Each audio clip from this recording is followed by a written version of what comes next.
नमस्कार, news nation देख रहे हैं आप। आपके साथ मैं हूं नवेद। आज हम भारत समेत पूरी दुनिया पर मंडरा रहे खतरे, पूरी दुनिया के सबसे बड़े डर पर सबसे बड़ा खुलासा करने वाले हैं।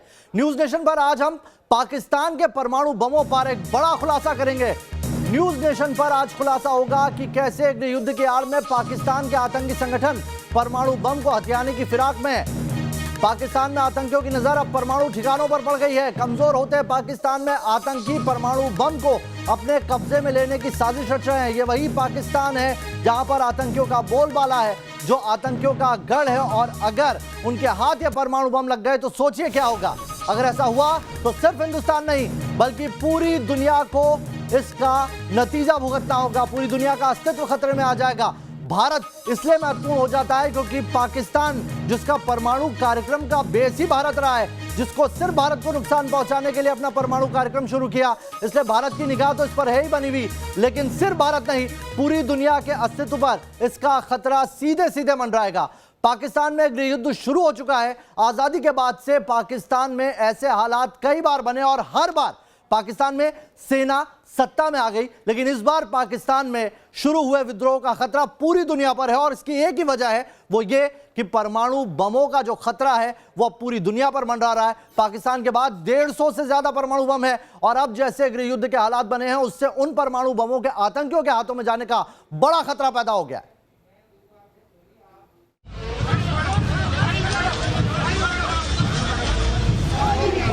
पाकिस्तान में फौज की हुकूमत के खिलाफ गदर मचा है।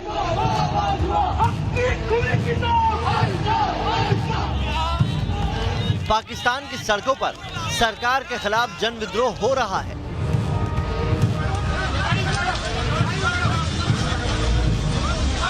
पाकिस्तान में पुलिस और सेना के बीच गोलीबारी हो रही है।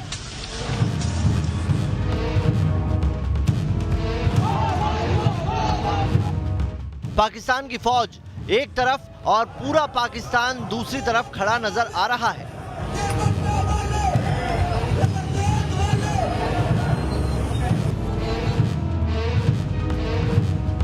पाकिस्तान के प्रधानमंत्री को पाकिस्तानी आवाम खोजती फिर रही है।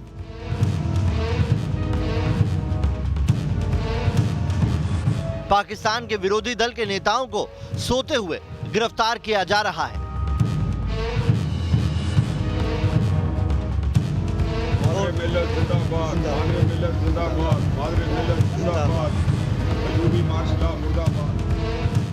और ये सब सिर्फ सियासत की लड़ाई नहीं बल्कि पाकिस्तान के अंदर मचे उस भयानक जन विद्रोह और गृह युद्ध के हालात की झलकियां हैं, जिसमें पाकिस्तान गिलगिट बाल्टिस्तान से लेकर सिंध तक सुलग उठा है।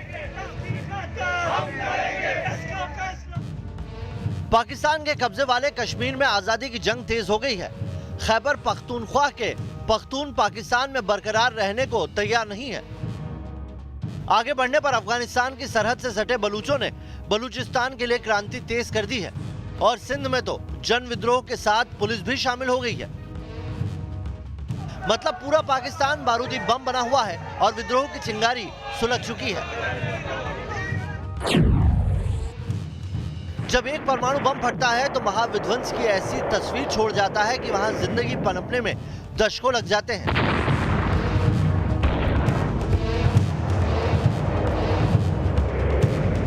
जब एक एटम बम फटता है तो इंसान ही नहीं, वो पूरी जमीन तबाह हो जाती है। और सोचिए, पाकिस्तान के पास ऐसे 150 से ज्यादा एटम बम है। पाकिस्तान में सेना और सरकार के खिलाफ जिस तरह का गृह युद्ध शुरू हुआ है उसमें सबसे बड़ा खतरा पाकिस्तान के परमाणु हथियारों को लेकर जताया जा रहा है, क्योंकि एक तो पाकिस्तान में एटमी हथियार कभी भी पूरी तरह सुरक्षित नहीं रहे, दूसरे पाकिस्तान से एटमी तस्करी के इतिहास को देखते हुए दुनिया इस चिंता में है कि कहीं फौज और सियासत की लड़ाई में एटमी हथियारों पर कब्जे की जंग न शुरू हो जाए।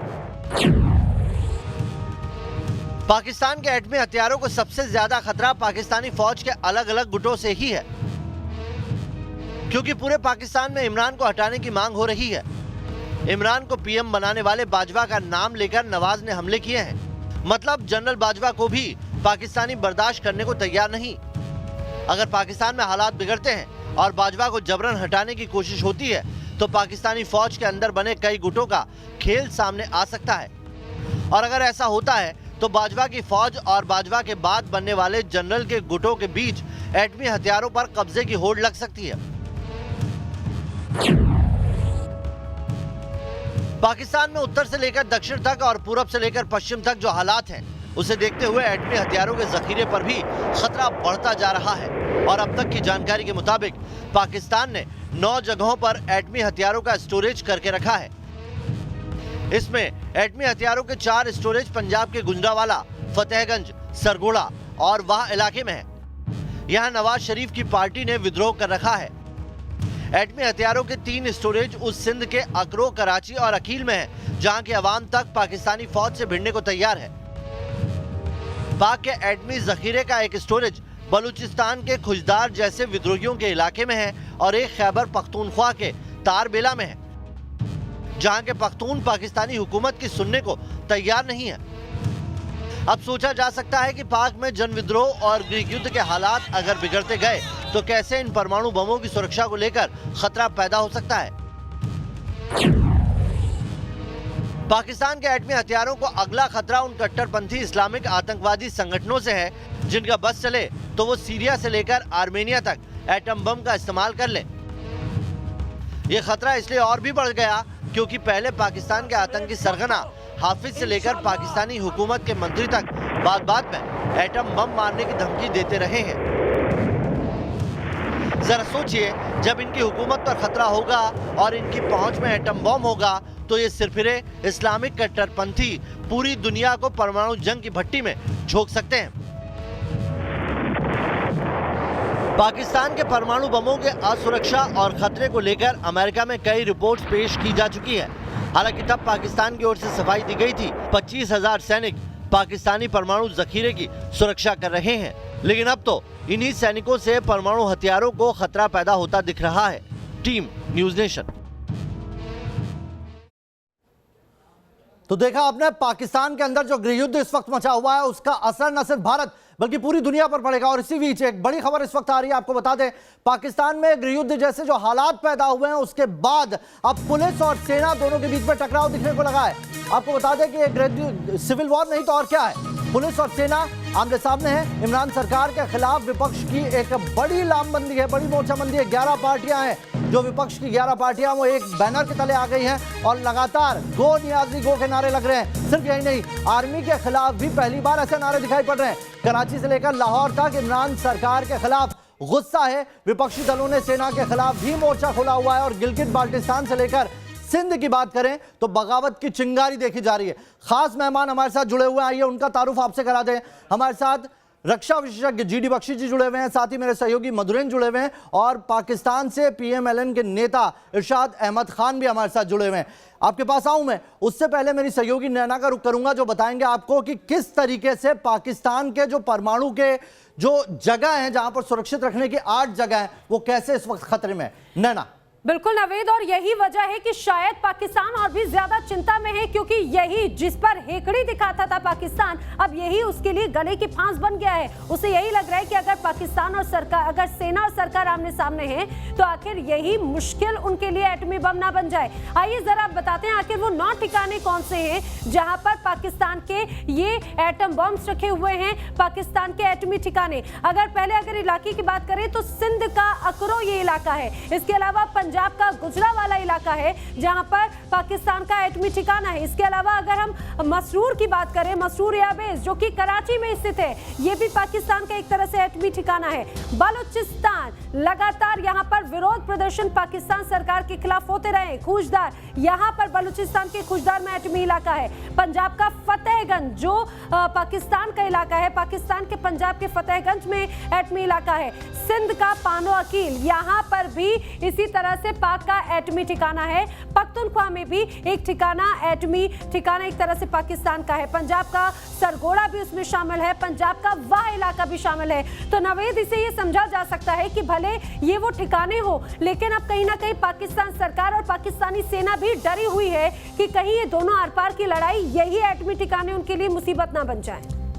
सही कहा नैना आपने। और 9 में से 4 ठिकाने ऐसे हैं जो ऐसी जगहों पर मौजूद है जहां अभी इस वक्त सिविल वॉर छिड़ा हुआ है। सिंध में 4 ठिकाने मौजूद है, खैबर पख्तूनवा, और ये वो इलाके हैं जहां पर कबाइलियों का ज्यादा आतंक होता है। और चलिए, हमारे साथ जनरल GD बख्शी जुड़े हुए हैं, साथ ही हमारे साथ मेरे बताऊं मधुरेंद्र भी जुड़े हैं, और इरशाद अहमद खान नेता हैं PMLN के, वो जुड़े हुए हैं। इरशाद अहमद खान साहब, भारत लगातार पहले दिन से, जब से इमरान खान ने शपथ लिए तब से कहता आया है कि इमरान खान सेना की भाषा बोलते हैं, सेना के पिट्ठू हैं, सेना की बोली के अलावा इमरान खान के मुंह से कुछ नहीं निकलता। तब आपको समझ नहीं आया? लगता नहीं कि अब बहुत देर हो गई है? 11 पार्टियां आज आई है सामने एक मंच के तले, लेकिन अब बहुत देर हो चुकी है, सेना आपके घरों तक जा पहुंची है। ऐसा कुछ नहीं है, आपकी गलतफहमी है। असल में ना, मैं ये देखता हूँ जब भी मैं आप लोगों के साथ बात करता हूँ या जब भी आप लोग बात करते हैं टीवी चैनल शो पर, आप इतनी इंतहा पसंदी की तरफ जाते हैं। अब देखिए कि आप हमारे एटॉमिक पावर्स को चैलेंज कर रहे हैं। किसी की जुर्रत है हमारा एक मुर्गी का अंडा उठा के दिखा दे कोई। आप एटॉमिक पावर की बात कर रहे हैं, आप एटम बम की बात कर रहे हैं कि हमारे एटम बम उठा लेंगे कोई। ऐसा कुछ नहीं होने वाला। आपकी ख्वाहिशात जो है आप अपने तक ही रखिए। इरशाद साहब, हमें जवाब इरशाद देना भी साहब, आता है, हमें अपनी ब्लैक मार्केट में परमाणु तकनीक अगर किसी देश ने बेची है तो वो पाकिस्तान है। अमेरिकी खुफिया रिपोर्ट इस बात का इशारा करती है, और आप कहते हैं मुर्गी का अंडा है परमाणु तकनीक।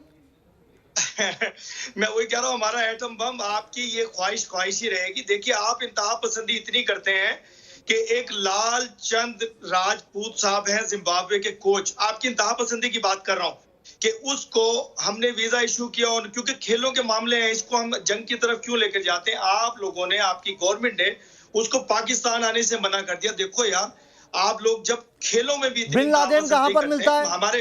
इरशाद साहब, बिन लादेन कहां पर पाया जाता है? उन्होंने वीजा अप्लाई किया, हमने उनको वीजा। बिन लादेन कहां पर पाया जाता है? पाकिस्तान में पाया जाता है ना। इसीलिए तो सवाल खड़े होते हैं। आपके हर मंत्री, हर नेता, आपके वजीर आजम की जबान पर एटम बम की धमकी रहती है। आपके यहाँ तो आतंकी तक एटम बम की धमकी देते हैं। किस बिना पर देते हैं? आखिर ऐसा क्या है उनके हाथ में जो एटम बम की धमकी देते हैं?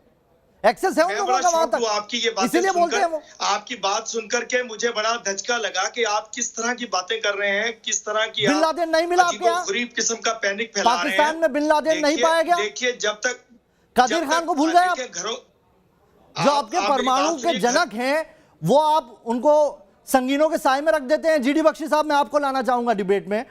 एक पुरानी कहावत है, बंदर के हाथ में उस्तरा। परमाणु बम पाकिस्तान के हाथ में होना क्या बंदर के हाथ में उस्तरा जैसा नहीं है? उससे भी आपकी गलतफहमी है, गलत सोच है आपकी। बोलिए, चुप हो ताकि और भी कोई बोले। Thank you.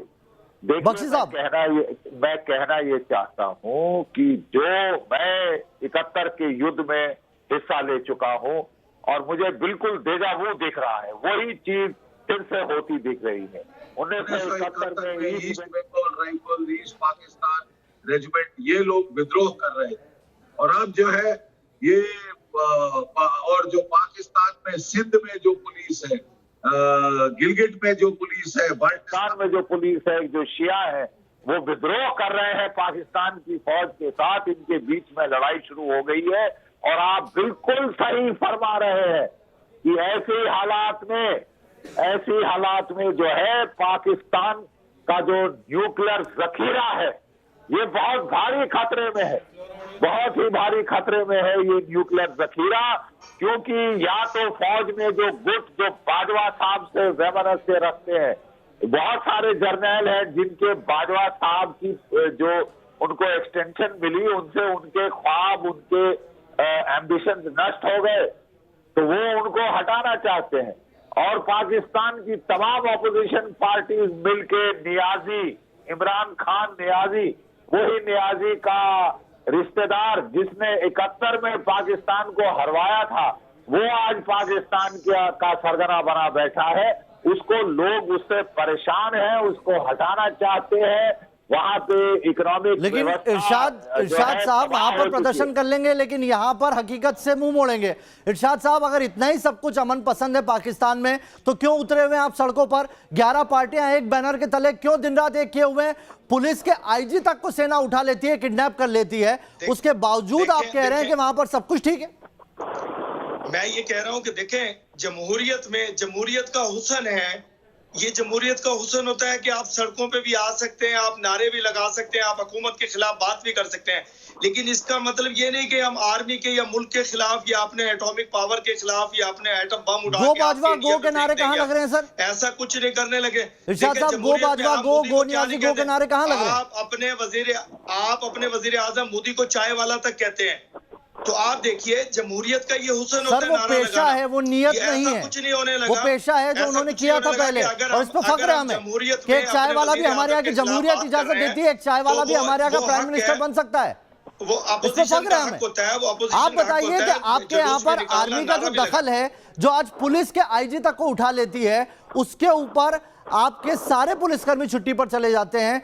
हम यही तो आपको शुरू से कहते आए कि आर्मी के पिट्ठू हैं इमरान खान, और इसीलिए हमने नहीं, कहा था ऐसा बहुत कुछ देर हो नहीं जाएगी, और होने देखिए आज स्थिति वाला। यहाँ ऐसा तक कुछ आ गई, नहीं होने सिविल वाला। वॉर छिड़ गई हमारे है। जनरल साहब ने, हमारे बाजवा साहब ने इसका नोटिस लिया है, किसने उठाया, किसको पकड़ा, क्यों पकड़ा, उसका अभी नोटिस है, और उसको इंशाल्लाह सामने ले आएंगे हम लोग। तो इसमें आर्मी इन्वॉल्व नहीं है, मतलब इदारे होते हैं कुछ। बहरहाल ये अब सामने आएगा, हमारी इन्वेस्टिगेशन जारी है, लेकिन अगर आप इस तरह की इंतहा पसंदी की बातें करते हैं तो हम अपने मुल्क के खिलाफ कभी भी नहीं जाएंगे। जमहूरियत में नारेबाजी भी है, सब कुछ है। आप लोग अपने मोदी सरकार को क्या कुछ नहीं कहते। आप ये देखिए आपके मुल्क में आप क्या नहीं करते। तो ये अगर जमहूरियत में ऐसा नहीं होगा तो इसका मतलब तो सर हम तो मर गए सब लोग ना। रोग स्टेट तो बात ये है- नसीहत हमें दे अच्छा नहीं लगता। इरशाद साहब बने रहिए हमारे साथ जीडी हम बख्शी साहब भी जुड़े हैं और जमहूरियत मधुरेन भी की जुड़े बात हुए हैं। एक कर रहे छोटा सा ब्रेक लेना होगा, ब्रेक ले रहे हैं, तुरंत लौट रहे हैं।